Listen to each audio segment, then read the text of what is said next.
నమస్తే, welcome to ఆయుధం TV.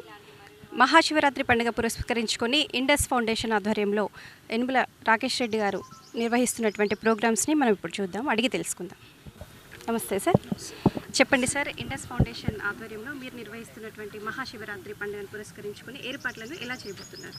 ఇది ఒక కళా రాజధాని, ఒక సాంస్కృతిక రాజధాని కాబట్టి, ఇది గొప్ప శైవ క్షేత్రం కాబట్టి, ఓరుగల్లు నలుమూలలు ఎక్కడికి పోయినా కూడా శివాలయాలు దర్శనమిస్తూ ఉంటాయి కాబట్టి, శివరాత్రి సందర్భంగా జాగరణకు ఒక మంచి వేదికను ఏర్పాటు చేసి సమాజంలో ఒక స్ఫూర్తి నింపాలనేటువంటి ఒక ఆలోచనతోనే ఈ యొక్క ఆధ్యాత్మిక సాంస్కృతిక సమ్మేళనాన్ని మేము ప్రతి ఏటా కూడా నిర్వహిస్తున్నాము. ఏటా భక్తులు పెరుగుతున్నారు, ఇక్కడికి వచ్చేటువంటి వాళ్ళ సంఖ్య పెరుగుతున్నది. సుమారుగా 1,00,000 మంది ఈ యొక్క కార్యక్రమంలో పాల్గొంటున్నారు. కాబట్టి దానికి తగ్గట్టుగా అన్ని ఏర్పాట్లు కూడా మేము చాలా జాగ్రత్తగా ఏర్పాటు చేస్తున్నాము. ఒక 20-25 రోజుల పాటు సుమారుగా 300 మంది వాలంటీర్సు పూర్తి సమయం ఇచ్చి పనిచేస్తారు. ఈ 3 రోజుల పాటు అయితే ఒక 300-400 మంది నిద్రాహారాలు లేకుండా కూడా పనిచేస్తారు. కాబట్టి ఈ యొక్క కార్యక్రమం దిగ్విజయంగా ముందుకు సాగుతూ వస్తున్నది.